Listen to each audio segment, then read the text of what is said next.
adventurers, I have a warning for you. If you are exploring a dungeon, seemingly innocuous, and you stumble across a little treasure chest, double check that those treasures are actually treasures and not, in fact, man-eating bugs, because you will run into an extremely unpleasant situation. Been there, done that.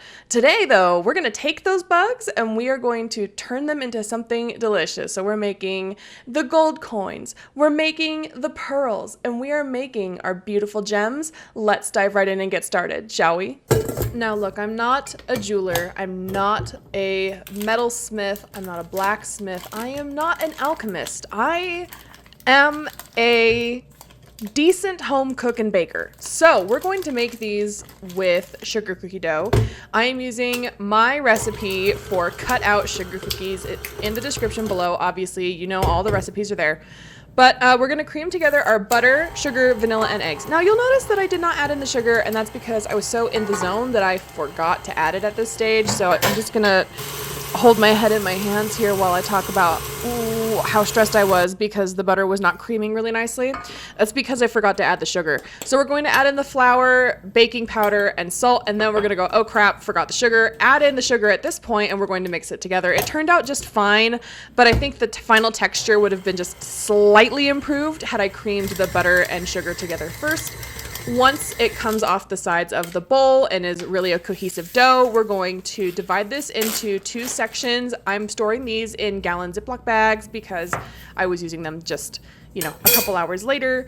And we're going to pat them into like 1-inch thick rounds, and we're going to put them in the fridge for a minimum of 2 hours. Now look, I know some of you are impatient, but the way these cookies are going to hold their shape after they bake is if we make sure the dough is nice and cold. So we're going to refrigerate the dough for a minimum of 2 hours, ideally overnight, and then we'll go from there. 3 hours later.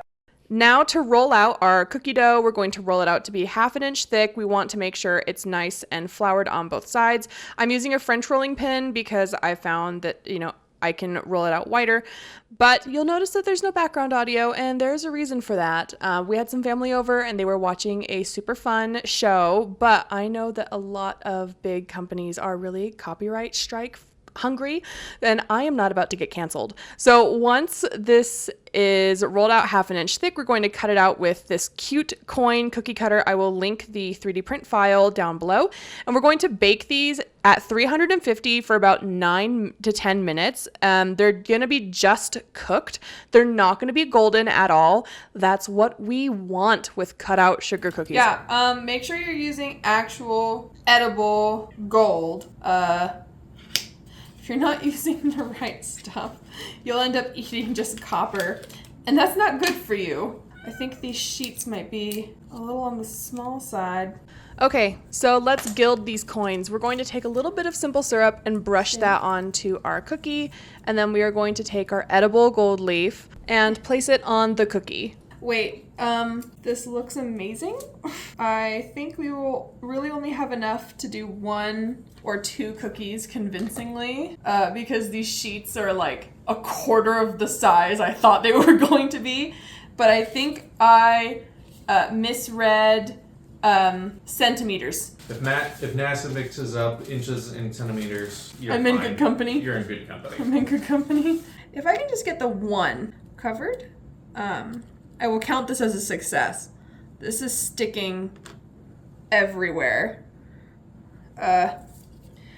And to places I did not need it to stick. This is such a finicky little... I just want to get 1 of these to look correct. All I want is 1. I feel like that's not a lot to ask. We're making progress. This is a very shiny cookie. Come on.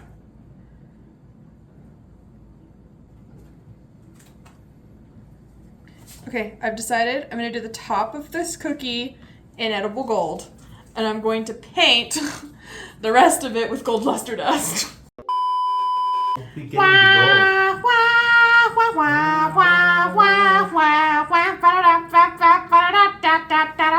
This is for you, Simone Biles. Katie Ledecky, that's the one who's been dominating now, right? No. Okay, let's take a moment to appreciate the female Olympians that have my entire heart. First and foremost, obviously, yeah, we have Simone Biles, gold for gymnastics. We have Sha'Carri Richardson on track, okay? We have Alona Meyer for rugby, Katie Ledecky on the 1,000-meter freestyle. All of those records, those world records, Katie Ledecky, only Katie Ledecky is able to beat Katie Ledecky. Sunisa Lee, coming back after a kidney diagnosis. Not only coming back, her doctors thought, yeah, she's not going to be able to compete again. And Miss Ma'am decided to go and, do it anyway, and she's killing it. Tara Davis Woodhall. All of these women have my entire heart. This little gold cookie is dedicated to all you ladies out there. I'm going to rep Team USA.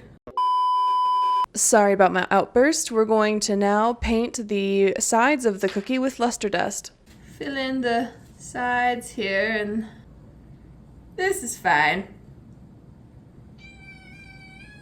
Goodness gracious, you'd think we don't feed you. All right, now we're making the chocolate pearls from the chocolate pearl centipedes. You might be devastated to know that you cannot eat pearls. However, you can use pearl dust to decorate. Now, I am poor, so we're not using that. We're using pearl luster dust, which looks pearlescent, but is in fact not pearls.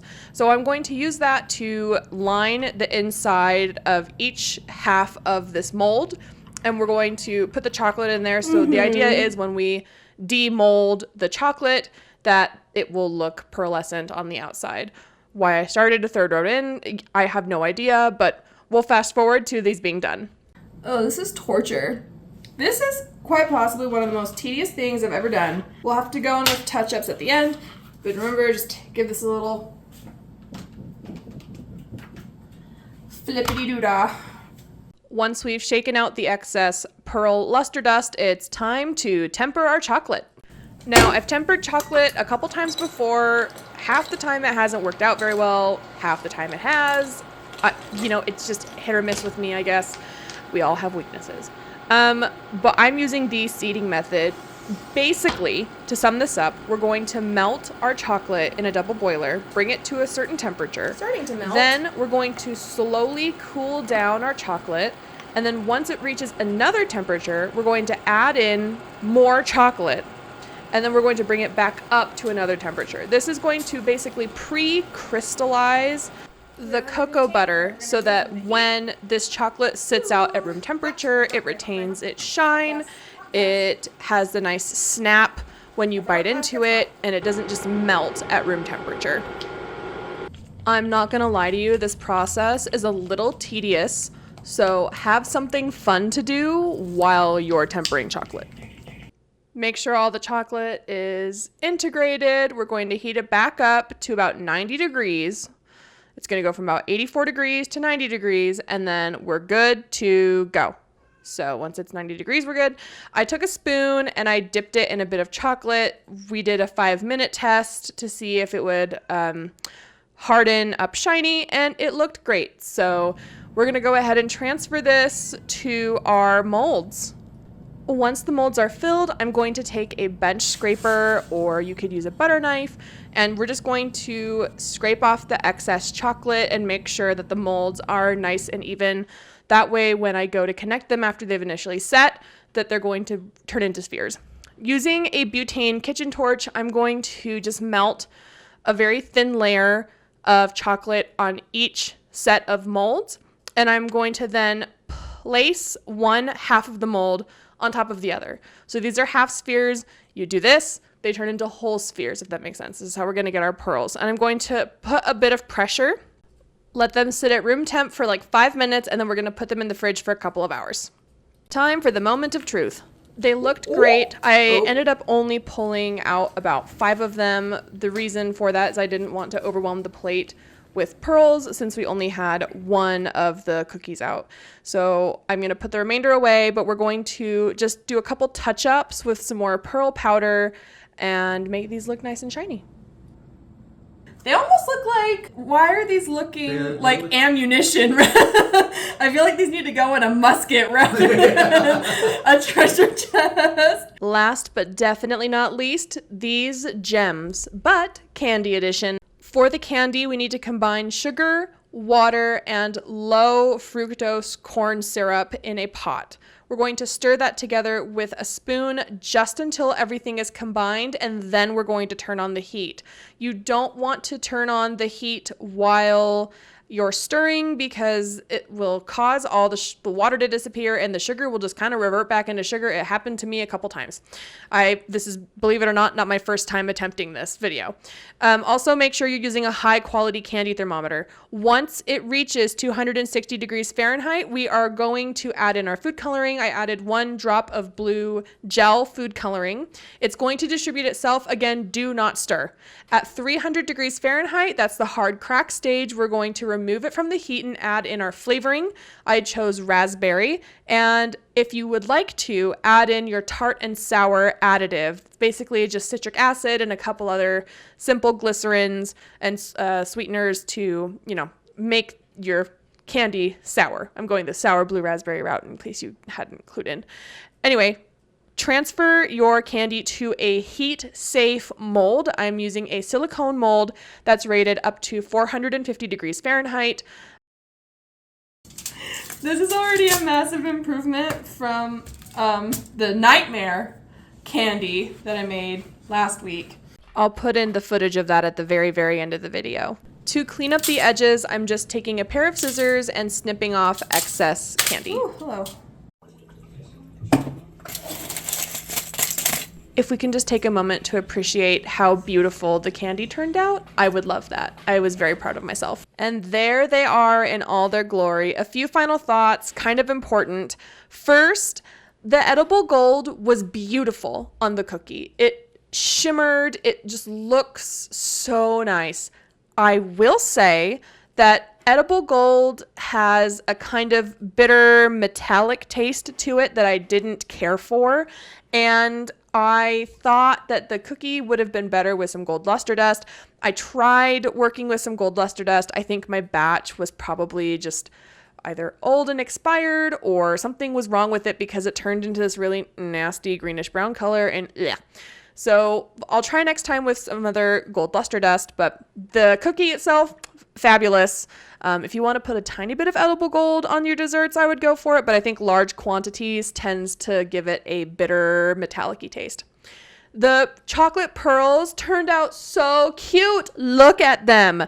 They are beautiful. I was very, very pleased with how those turned out and how they photographed. I really just edited out a couple spots on my counter and just cranked up the contrast a little bit, but I mean, the colors are pretty consistent. The candy gems, I think, are my greatest victory yet. I tried making them last week and the sugar burned horribly. My kitchen smelled horrendous. But this time I nailed it. And I think the really, really cool thing about these is that in some light they were green, in some light they were blue, and from this angle they were purple and blue and green, and I thought they were just beautiful multicolored candy. I thought the flavor was okay. I would have increased the amount of flavoring, but overall absolute success, and I will make this again. That brings us to the end of the episode, adventurers. If you liked what you saw, smash that like button. If you have any comments, questions, suggestions, recommendations, drop those down below. Love to hear from you. If you are not subscribed, please subscribe. We are trying to grow the channel, and ring that bell for notifications so you are the first to know when new videos go live, and share this with someone you would like to try tackling making these candies and treats with. Now, I have it on good authority, my own, that if you drop a comment down below talking about something nice you did for someone else this last week, I will give you an inspiration to use in your next D&D campaign, and your DM will just have to deal with it. And do something nice to take care of yourselves as well. The world is a crazy place, and we live in such stressful times, especially if you're in the US this year. It's election season. There's a so stressful and everything is awful. Just go ahead and do something nice to take care of yourselves and take care of someone close to you. That is everything. So we will see you guys next time. Bye-bye. I think I smell something burning. Is it burning? Oh shit, I think it's burning. Oh no.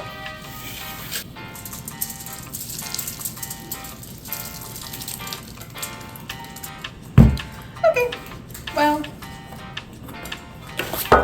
you win some, you lose some. Is it totally burnt, or did the flavor kind of turn out? That is totally burnt. This is all burned. Oh, that's nasty. Oh, those are horrible.